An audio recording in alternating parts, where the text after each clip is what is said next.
Hello everyone, my name is Jennifer and welcome to Best Kept Plans. Today's video is going to be a budget with me for the paycheck that I will be receiving on February 27th, 2025 using the Budget by Paycheck workbook from the Budget Mom. If you're interested in seeing that, please stick around.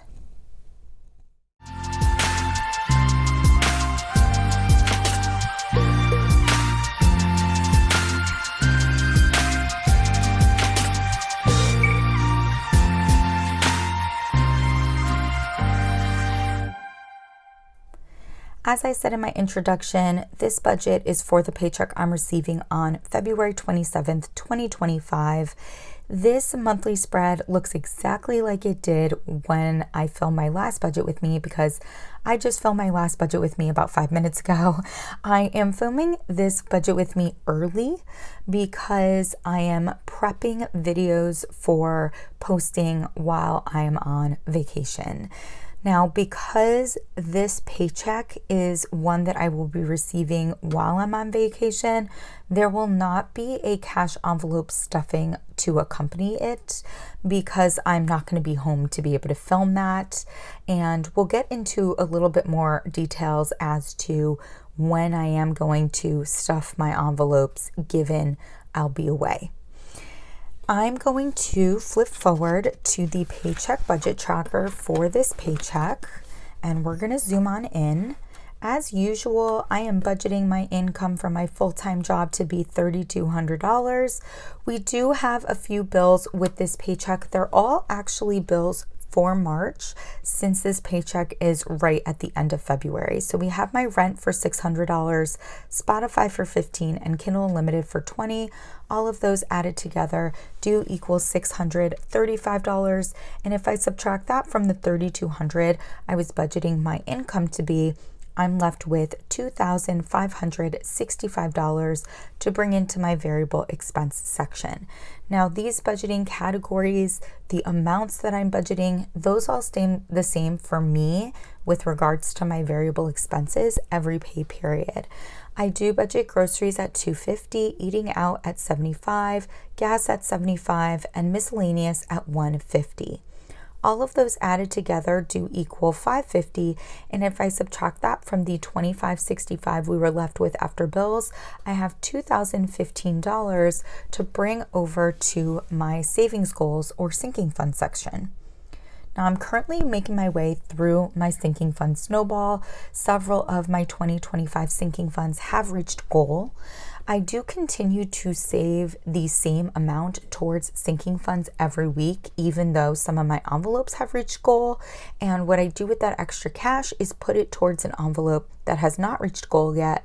That way, all of my envelopes will reach goal a lot quicker. For this pay period, Black Friday is getting $20, Christmas is getting $25, subscriptions is getting $115, which is much more than its usual $40, so it's definitely getting some cash from the sinking fund snowball. We have car insurance and taxes getting $160. We have gifts getting $50, which is more than its usual amount. With this deposit, it will reach goal.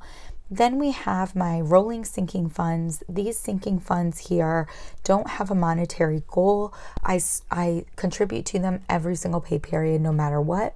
We have giving getting $50, household getting $20, home maintenance getting $100, baby getting $30, travel getting $100, and personal getting $30.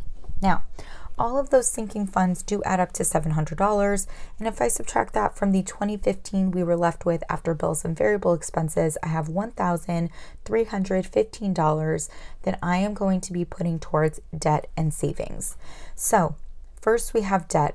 I'm not making a regular student loan payment with this pay period, so I want to use a little bit more of this extra cash towards my Nelnet student loan, so I'm putting $315 towards that. That's going to leave us with $1,000, which I'm going to put towards my house savings. All of that added up does equal $1,315, so we have nothing left over. Now, I did fill out my cash envelope breakdown as if I was going to stuff my envelopes normally, but as I said earlier, you will not see a cash envelope stuffing for this paycheck because I will be away and unable to film it. When I return home from my trip, I do intend on going to the bank, pulling out my cash for my sinking funds. I do plan on pulling out my cash for my rent, and I will pull out cash for my variable expense categories here, but only what I have yet to spend from the 27th of February until that day. So I do have a separate variable expense checking account at my credit union. That's where I put my grocery money every 2 weeks when I get paid, because I pay for my groceries online out of that account. When I get paid on the 27th, instead of just transferring my grocery money to that variable expense checking account, I'm going to transfer over all of my variable expense money. That way it's all in one place. And if I spend from that account, I'll know it. And when I get back from vacation, whatever's left in that account that isn't grocery money, I will pull out, put into my envelopes to spend for the rest of the pay period. So that's what I'm intending to do, even though I'm going to be away at the beginning of this pay period. And I'll try to remember to update you all on how that went for me once I do my next budget with me and cash envelope stuffing for my first March paycheck. And that's going to be it for this budget with me. I hope that you all enjoyed this video. If you have any questions about how I budget or how I use the Budget by Paycheck workbook, please do not hesitate to put a comment down below. And as always, everyone, please be safe. Bye-bye.